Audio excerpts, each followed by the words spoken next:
Assalamualaikum warahmatullahi wabarakatuh. Selamat siang anak-anak. Semoga kalian dalam keadaan sehat walafiat.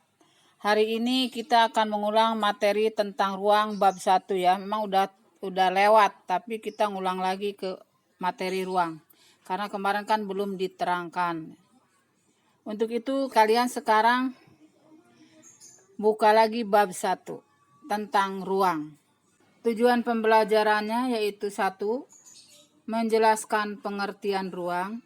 Yang kedua, menjelaskan perbedaan karakteristik antar ruang. Yang ketiga, menjelaskan pengertian ruang. Yang keempat, memberi contoh bentuk-bentuk interaksi antar ruang.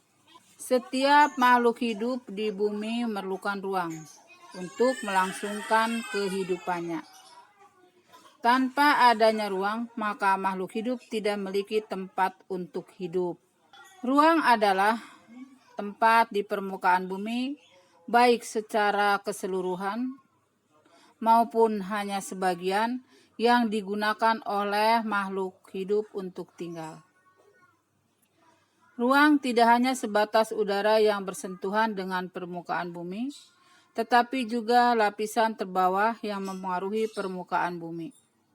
Ruang mencangkup perairan meliputi laut, sungai, danau. Daratan meliputi gunung, hutan, dan gurun. Setiap ruang di permukaan bumi memiliki karakteristik yang berbeda. Misalnya pegunungan menghasilkan sayuran, perairan atau pesisir pantai menghasilkan ikan. Antara pegunungan dan sayuran menghasilkanlah interaksi antar ruang, yaitu hubungan timbal balik penghuni ruang dalam rangka untuk memenuhi kebutuhan karena perbedaan potensi setiap ruang. Syarat interaksi antar ruang. 1. Saling melengkapi. Kondisi saling melengkapi adalah terjadinya ketika dua wilayah atau lebih menghasilkan komoditas yang berbeda. Yang kedua, kesempatan antara, yaitu merupakan suatu lokasi yang menawarkan alternatif lebih baik sebagai tempat asal maupun tempat tujuan. Yang ketiga, kemudahan transfer, merupakan kemudahan distribusi barang akibat dari sarana dan prasarana yang mendukung. Contoh saling melengkapi. Wilayah A penghasil sayuran dan padi, sedangkan wilayah B penghasil ikan dan garam. Jadi mereka berinteraksi antara A dan B. Terjadilah interaksi oleh aktivitas perdagangan atau jual beli di pasar misalnya. Contoh kesempatan antara. Wilayah A biasanya membeli ikan ke wilayah B, namun kemudian diketahui ada wilayah C yang juga penghasil ikan. Karena wilayah C jaraknya lebih dekat dan ongkos transportasinya lebih murah. Jadi para pembeli ikan dari wilayah A akan beralih membeli ikan ke wilayah C. Akibatnya adalah interaksi antara wilayah A dan B melemah. Contoh kemudahan transfer. Biasanya wilayah A penghasilan sayuran padi ini membelinya ke wilayah C. Wilayah A ke C ini dekat, tetapi sarana dan prasarannya tidak mendukung. Ada lagi di daerah B atau wilayah B.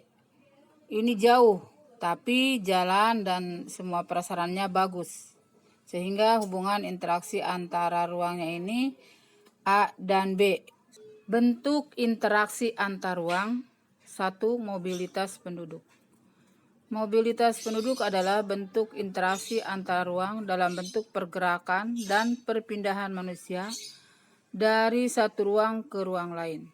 Contohnya urbanisasi, ruralisasi, imigrasi, transmigrasi, perjalanan ke tempat kerja, perjalanan ke tempat wisata, dan lain-lain. 2. Komunikasi. Komunikasi adalah bentuk interaksi antar ruang melalui perpindahan ide, gagasan, informasi, visi misi, cita-cita, dan sejenisnya baik secara langsung maupun tidak langsung. Contohnya, melihat tayangan berita, melihat tayangan televisi, membaca buku, dan lainnya. Yang ketiga, transportasi adalah bentuk interaksi antar ruang melalui perpindahan barang dari satu tempat ke tempat lain. Contohnya, pengangkutan barang dan perdagangan dan lainnya.